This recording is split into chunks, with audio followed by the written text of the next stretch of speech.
up if you with it, drop it.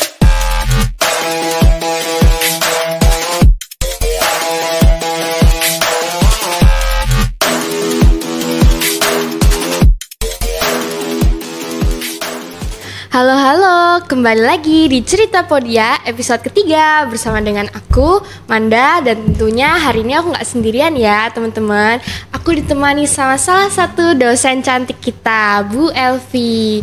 Mungkin buat teman-teman ada yang masih ngerasa asing gitu ya, kayak belum pernah lihat, belum pernah papasan. Mungkin Ibu bisa memperkenalkan diri dulu Bu, dengan Ibu siapa? Oke, makasih Amanda. Nama saya Elvi Yunianti ya. Jadi memang asing karena baru bergabung dengan Ubaya sebagai calon dosen tetap ini per Agustus kemarin. Wah, selamat bergabung ya Ibu. Terima kasih. Nah, kalau misalnya kita lihat-lihat nih, Ibu kan baru bergabung gitu. Mungkin boleh diceritain Bu latar belakang Ibu secara singkat. Mungkin lulusan dari mana gitu. Terus kok bisa tiba-tiba bergabung di Ubaya nih Bu dengan kami. Boleh ceritakan. Oke, jadi saya S1 Psikologi Ubaya. Lalu beberapa tahun kemudian mengambil magister profesi psikologi di Ubaya juga. Lalu barusan ini lulus S3 dari Ubaya juga. Wah, gitu. jadi benar-benar cinta Ubaya banget ya Bu ya. Iya. Oke. Nah Ibu kan benar-benar dari awal tuh kayak bener konsisten sekali ya di bidang psikologi. Ibu ini khususnya ketertarikannya di psikologi apa nih Bu? Mungkin di klinis atau pendidikan atau gimana Bu? Nah kalau minat ini ada perubahan ya. Jadi kalau dulu S1 dan S2 lebih ke pendidikan, tapi sekarang bergeser ke sosial. Wah, seperti itu. begitu Iya. ya. Jadi memang setiap dalam perjalanannya itu ada pergeseran minat gitu ya Bu. Benar. Ya. Iya. Nah itu kenapa Bu kira-kira kok bisa bergeser gitu? Karena ini ya, jadi setelah lulus Mapro itu kan berpraktek. Lalu di sana saya banyak yang membuat saya tertarik itu banyak bertemu dengan keluarga yang memiliki anak dengan spektrum autisme ya. Oh begitu. Lalu fokusnya kan lebih kayak pendidikan, bagaimana mereka Betul. di sekolah dapat pendidikan yang sesuai. Ternyata, nah ketika disertasi waktu S3 itu saya ingin penelitian saya itu bermanfaat untuk kesejahteraan keluarga yang memiliki anak dengan spektrum autisme. Nah di situ saya melihat ketika intervensinya untuk individu kok lebih sulit ya, berat kurang ya. ngena gitu ya mungkin. Iya, jadi ternyata memang sistem lalu masyarakat, lingkungan itu yang perlu juga dibangun kesadarannya seperti itu ya, yang nantinya akan membantu mereka seperti itu. Jadi Secara beralih gitu ya. ke sosial gitu ya. Iya. Jadi memang di psikologi ini walaupun mempelajari manusianya gitu, tapi memang yang mendukung itu lebih luas lagi gitu ya Bu ya. Secara masyarakat itu mendukung individualnya gitu ya. Iya. Oke. Nah, Ibu kan tadi sudah bergabung mulai dari Agustus ya Bu ya. Iya. Nah, boleh diceritakan Bu gimana sih kesan pertamanya ketika mulai mengajar di psikologi Ubaya gitu? Kesan pertama tentunya menyenangkan ya. Oh, menyenangkan bertemu dengan mahasiswa gitu ya Bu ya.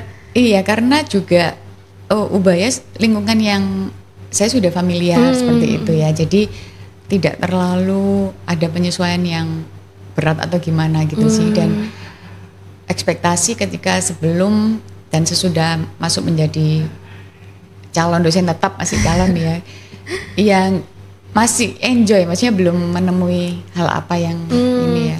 Jadi sejauh ini masih enjoy, belum menemui yang rintangan yang gimana-gimana Iya, gitu ya Bu. gitu. Kalau dari mahasiswanya Bu, gimana nih menurut pendapat Ibu? Mahasiswanya menurut saya oke, cukup, apalagi ketika mahasiswa semester awal ini Wah, kan mengajar. maharu ya Bu ya. Iya, itu semangat gitu ya, aktif, itu senang kitanya sebagai dosen kalau melihat yang seperti itu. Iya. Kalau misalnya yang maharu kan masih aktif ya Bu ya. Nah Ibu pernah nggak berinteraksi dengan mahasiswa-mahasiswa yang sudah tua gitu, yang semester atas gitu Bu? Iya, ada juga sih. Iya. Ya memang berbeda ya, kayak antusiasmenya, tapi ada plus minusnya sih. Ketika sudah semester-semester yang lebih akhir, mereka cenderung lebih matang gitu ya. Benar-benar. Oke. Jadi memang ibu ini udah nyoba berinteraksi mulai dari yang baru, yang tengah juga udah ya Bu ya, yang semester-semester pertengahan gitu sampai yang semester akhir juga udah ketemu semua ya Bu ya. Iya. Oke. Yang menurut Ibu yang paling menyenangkan nih, biasanya kan kalau dosen-dosen bilangnya suka mengajar mahasiswa karena merasa muda lagi. Nah, kalau dari Ibu sendiri paling suka dari mahasiswa per semester tuh paling suka yang tahun keberapa Bu mungkin yang paling menyenangkan untuk diajar? Paling menyenangkan ya semester awal karena mereka tuh ya antusiasmenya terhadap perkuliahan itu yang masih ini ya, terus mungkin masih seneng kan baru dari SMA pertama kuliah gitu, hal-hal baru. Jadi bagi saya itu yang ini sih menarik gitu ya. Menarik. Oke. Nah, kalau misalnya tadi kan bersama dengan mahasiswa gitu ya. Nah, bagaimana nih Bu rasanya masuk ke sebenarnya nggak lingkungan baru ya mungkin karena sudah lumayan familiar. Tapi mungkin kan kalau selama ini Ibu di Ubaya sebagai mahasiswa. Nah, sekarang Ibu masuk di Ubaya sebagai seorang dosen ini. Gimana rasanya? Rasanya apa ya, biasa tapi menyenangkan karena kan juga dosen-dosen Ubaya banyak yang senior atau lama di Ubaya, jadi sudah mengenal mereka juga seperti itu ya. Dan yang baru-baru juga menurut saya ya baik-baik, menyenangkan, culture-nya menurut saya bagus sih di Ubaya. Hangat, kekeluargaan gitu ya. Iya. Okay. Ada ini nggak Bu? Ada yang menurut Ibu ada yang berbeda banget nggak sebelumnya bertemu sebagai dosen terus sekarang bertemu sebagai rekan gitu Bu mungkin? Ya sedikit ya, cuman ya itu yang saya juga suka dan bersyukur, maksudnya walaupun udah sangat senior para saya rekan-rekan dosen lain, tapi mereka sangat welcome, terbuka dan minim senioritas gitu. Wah, ya menurut saya. Luar biasa sekali ya psikologi Ubaya nih ya. Saat hangat, kekeluargaan, nggak ada senior-senioran gitu, nggak ada ya, sangat terbuka dengan satu sama lain. Oke. Nah, kemudian adakah tantangan, kalau tadi kan menurut Ibu sampai sejauh ini masih menyenangkan gitu ya. Tapi ada nggak sih Bu tantangan awal yang dihadapin gitu? Misalnya mungkin beradaptasi dengan kurikulum atau dengan budaya-budaya kampus gitu mungkin? Iya benar sekali sih Amanda, karena dulunya saya kan praktisi gitu ya, berpraktek sebagai psikolog. Jadi ketika masuk dunia akademisi itu berhadapan dengan kurikulum yang harus betul. Apa ya, lebih formal, lebih paten itu sih terutama. Kalau yang lain nggak terlalu, tapi ya ini sih kurikulum itu yang lebih membutuhkan penyesuaian. Lalu untuk mengajar harus merefresh ya pengetahuan materi yang mau diajarkan seperti itu. Lalu sejauh ini bagaimana Ibu menghadapi tantangan dengan kurikulum itu Bu? Gimana Ibu menghadapinya? Kalau di awal jadi memang lebih ke mengamati, keterlibatannya belum terlalu banyak ya. Jadi kan memang yang sudah senior itu yang lebih ini, jadi ya lebih mengamati lalu lebih ngikut dulu gitu ya. Jadi mengamati dulu, memahami dalam diam gitu ya Bu ya. Oke. Tapi kalau dari rekan-rekan gitu semua ini ya sangat open untuk membantu Ibu dalam menyesuaikan diri gitu ya. Iya. Untungnya begitu ya Bu ya. Iya. Nah kemudian sejauh ini adakah cerita-cerita yang menyenangkan atau mungkin ada yang mengejutkan, hal-hal mengejutkan ketika masuk sebagai dosen di Ubaya? Apa ya, kalau di kelas mungkin iya, karena saya kan memandang anak-anak ini udah juga dewasa gitu, karena kan betul. Sebelumnya saya misalnya kayak S3 gitu kan misalnya ada atau seminar gitu, ada coffee break gitu kan, kita sebenarnya bebas boleh sambil makan atau minum, tapi kan karena biasanya kalau orang udah dewasa bisa kontrol diri. Nah ketika di kelas kan belum tahu nih aturan apa yang harus ada, jadi pernah ada di satu kelas tuh mahasiswa yang makan dari awal sampai saya biarkan dia ternyata sampai akhir dia masih ngunyah. Terus saya baru berpikir oh ya berarti memang harus apa namanya ada agreement di awal. Iya. Ya, jadi ketika di kuliah apa maksudnya ketika kelas lain saya baru sadar lalu info kalau mau makan dihabiskan dulu lalu ditaruh gitu. Nah tuh dengerin ya teman-teman, jangan di kelas dosen lagi ngomong makan mukbang, nggak boleh begitu ya teman-teman. Di kelas fokus di kelas nih, dengerin ibunya jelasin, itu ya bu ya. Jadi cukup mengejutkan ya tiba-tiba ada yang makan gitu. Iya, cuman ya itu saya berpikir mereka kan baru ini ya apa namanya untuk dari segi usia atau itu kan kematangannya mungkin belum bisa diperlakukan seperti ini ya misalnya kayak ketika S3 atau apa seperti itu. Ada perbedaan ini mungkin ya pemahaman juga gitu-gitu mungkin ya. Mungkin mereka mikirnya masih kuliah kan bebas gitu mungkin ya. Oke. Nah kemudian tadi kan ibu kan sudah banyak berinteraksi sama mahasiswa mulai dari yang masih semester awal sampai semester atas. Berarti apa saja nih bu mata kuliah yang ibu pegang gitu yang ibu ampu? Oke, jadi mata kuliah yang awal-awal itu filsafat ilmu dan logika ya, filog, lalu literasi digital, lalu psikologi sosial, modifikasi perilaku, kualitatif, udah ya 5 ya. Wah itu banyak banget ya. Jadi kalau saya sih dari mahasiswa aja 1 semester ambil berapa mata kuliah aja udah pusing nih ya. Nah ini ibu apa nggak pusing bu ngajar sebanyak itu ya? Enggak, karena 1 harinya 1 ya, pas Senin sampai Jumat gitu. Jadi untuk manajemen per mata kuliahnya masih sejauh ini masih bisa ya bu ya. Nah, terutama filog nih, mungkin teman-teman yang udah ngambil filog, filsafat, ibu ngerasa waktu ngajar itu suka ini nggak bu, belibet atau gimana? Kan kadang kalau filsafat itu kan suka pusing gitu, apalagi mahasiswa-mahasiswa kayak nggak paham gitu. Nah itu gimana bu kalau ibu sendiri sebagai pengajar? Ini Amanda curhat juga ya. Oh iya. Iya sih, jadi kadang itu menjelaskannya memang ini ya agak apa namanya bingung karena zaman saya S1 dulu film termasuk mata kuliah yang kalau saya dan teman-teman bilang tuh kok nggak jelas gitu ya. Iya, bener-bener.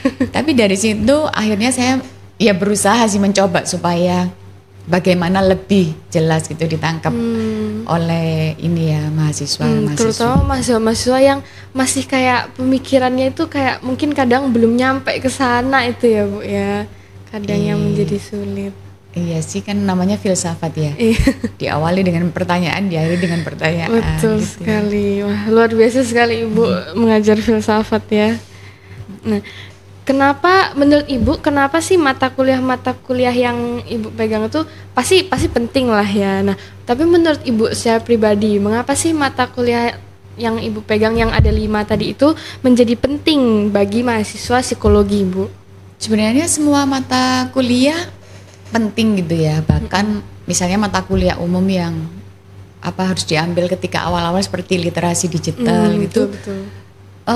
Juga penting sih kayak pengenalan akan tools-tools yang bisa digunakan ketika nanti pembelajaran gitu ya. Betul. Dan kurikulum ketika dipilih kan pasti sesuatu yang akan bermanfaat ya. Jadi semua mata kuliah penting gitu ya. Harus ini nggak boleh diremehin ya. Apalagi biasanya kan kalau literasi digital tuh kayak alah gitu anak-anak tuh ya. Nanti baru kerasanya waktu semester atas nih ya. Wah itu. Jadi lebih baik dari sekarang benar-benar dikuatkan dasarnya ya Bu ya. Oke. Nah kemudian Bu, kalau Ibu bisa memberikan tips singkat kepada para mahasiswa, terutama mungkin yang ini ya, yang udah semester atas kan antusiasmenya udah mulai menurun. Ibu ada nggak tips-tips yang bisa meningkatkan perasaan enjoy-nya gitu ketika mengikuti mata kuliah Ibu?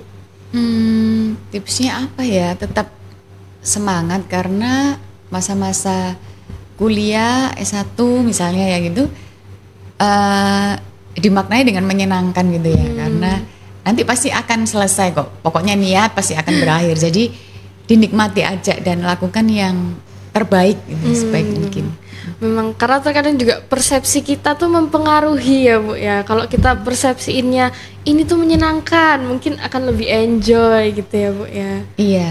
Lalu kalau seperti saya dulu kan berpikir, nah ya udah yang penting S1 lulus, nggak peduli nilai. Ternyata nanti akan berpengaruh, misalnya untuk penerimaan itu, misalnya ada beasiswa untuk nilai berapa itu kan, atau untuk apply beasiswa ke depannya itu kadang kan kita nggak tahu ya. Betul, gitu betul. sih. Jadi memang lebih baik kalau bisa dimaksimalkan itu dimaksimalkan sekalian gitu ya Bu. Benar. Oke. Nah kemudian nih mungkin kita sedikit bergeser ya. Tadi kan kita udah ngomongin kuliah terus kelas terus. Mungkin sekarang saya penasaran nih tentang Ibu Elvi nih. Nah kalau Ibu sendiri punya nggak hal-hal yang kayak atau kebiasaan-kebiasaan Ibu di luar mengajar gitu? Misalnya Ibu kalau nggak ngajar sukanya ngapain gitu Bu? Kalau nggak ngajar tapi di kampus ya. Di luar kampus juga boleh Bu? Kalau di luar kampus berarti kebanyakan Sabtu Minggu. Nah Sabtu Minggu karena saya punya anak yang juga remaja, jadi ya biasanya seringnya nge-mall kayak gitu. Hang out gitu ya. Atau ya kegiatan-kegiatan kayak gereja gitu sih. Ibu punya hobi misalnya kalau sekarang kan orang-orang pada jadi pelari culture gitu ya, lari tuh misalnya di Tunjungan, foto-foto atau mungkin main padel. Ibu punya nggak hobi-hobi yang kayak kekinian gitu? Enggak sih. Jadi Ibu emang hang out aja ya Bu ya, jalan santai gitu. Iya mungkin ya itu sih, nge-mall sama ngumpul ya sama teman-teman yang quality time gitu ya. Berarti emang Ibu suka ngobrol-ngobrol gitu ya Bu ya? Iya, jadi ya apa misalnya ketemu teman lama seperti itu. Nah kalau misalnya di kampus nih Ibu kan kayak sehari ngajarnya satu mata kuliah ya. Nah ketika udah selesai mengajar Bu, itu Ibu langsung pulang kah atau Ibu ngapain dulu nih di kampus? Biasanya ngerjain ini ya kayak tugas-tugas yang lain seperti itu sih. Jadi emang tertata ya Bu ya, manajemen waktu tuh sangat penting gitu ya.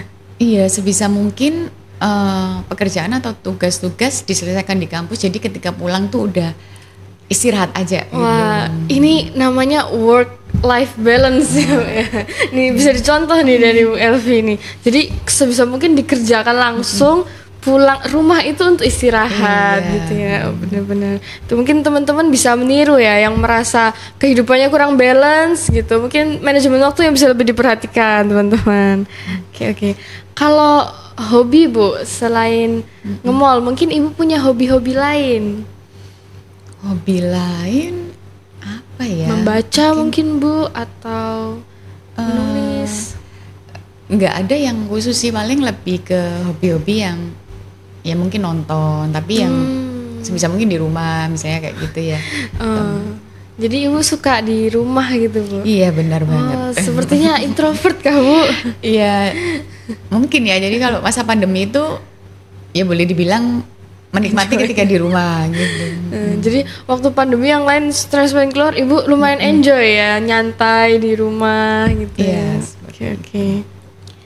Nah kemudian kalau misalnya dari Ibu sendiri ketika di kelas gitu ya, atau mungkin ketika bertemu dengan teman-teman mahasiswa entah mungkin di gazebo atau di depan TU gitu ya, itu gimana sih cara Ibu supaya bisa kayak, kan kadang kan apalagi mahasiswa baru ya, itu kan kadang kayak ngerasa takut sama dosen, kayak kaku-kaku gitu. Nah kalau dari Ibu ada nggak kayak cara-cara mencairkan suasana gitu mungkin supaya kayak dengan mahasiswa tuh lebih akrab, lebih dekat gitu mungkin? Nggak ada sih, cuman ya kalau di kelas ya mungkin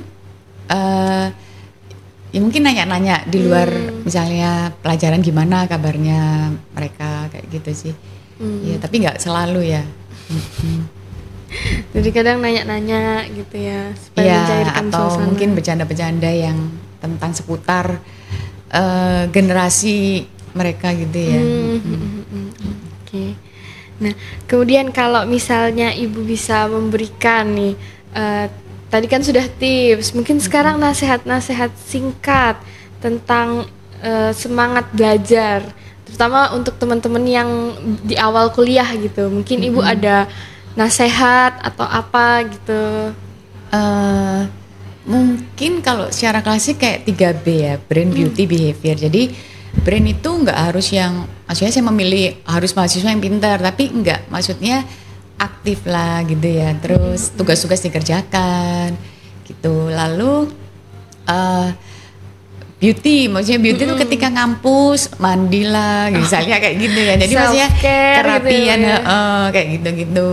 Terus yang behavior itu sikap ya. Jadi ya kadang mungkin merasa kadang oh ini bukan dosenku, jadi kayak misalnya jalan di kampus itu kadang terdengar misalnya omongan-omongan yang Kurang, enggak gitu. misalnya apa namanya ya kayak kata-kata yang kurang pantas, jadi ya itu harus waspada ya, maksudnya ketika berada di Lingkungan kampus gitu ya kalau di luar harusnya iya, tapi apalagi ketika di kampus. Lalu ya mungkin gandengan tangan gitu ya, kayak ya risih juga kan lingkungan kampus gitu ya. Betul. Jadi mungkin lebih Attitude-nya diperhatikan. lebih diperhatikan untuk Oke. mahasiswi juga. Buat yang cowok dan cewek juga ya Mbak. Jadi 3B. Apa tadi? Brain, beauty, behavior gitu ya. Oke. Itu ini ya singkat tapi mudah diingat 3B gitu ya Bu ya. Oke. Nah, kemudian kalau misalnya untuk mahasiswa kan kadang kan terlalu ragu untuk mencoba hal baru gitu ya. Pengennya yang udah tahu-tahu aja, familiar aja. Nah, kalau dari Ibu ada nggak kayak nasihat mungkin supaya mahasiswa dan teman-teman ini lebih berani untuk keluar dari zona nyaman gitu, Bu?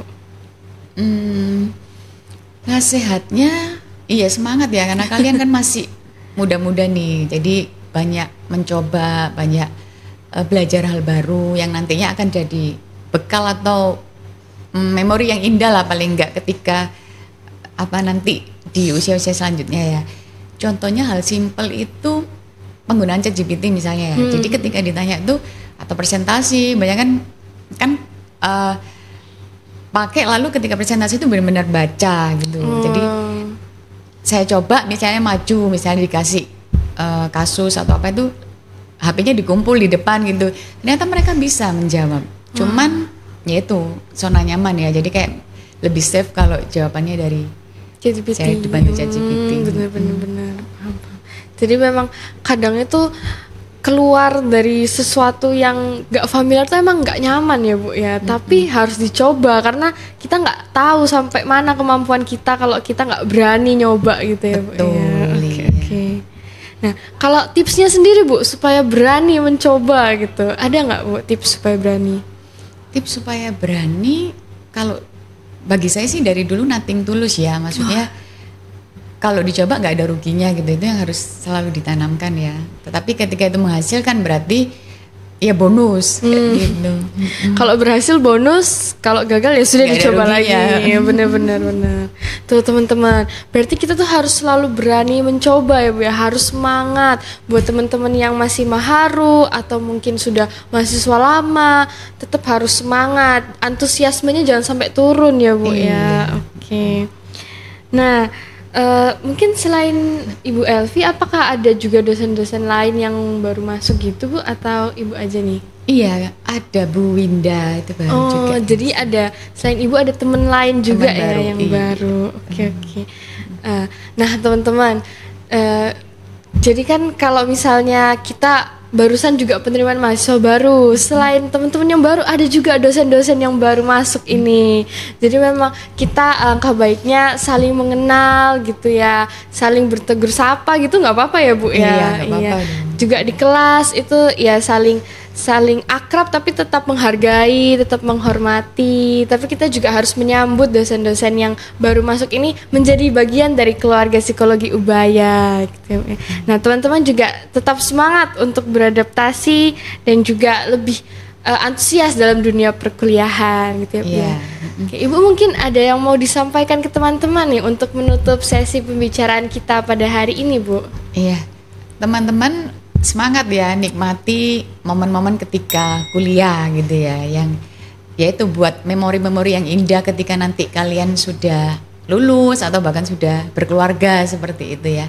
Enjoy aja, tetap berikan yang terbaik seperti itu. Wah, terima kasih banyak Ibu Elvi. Terima kasih teman-teman. Dadah. Thank you all for watching this here.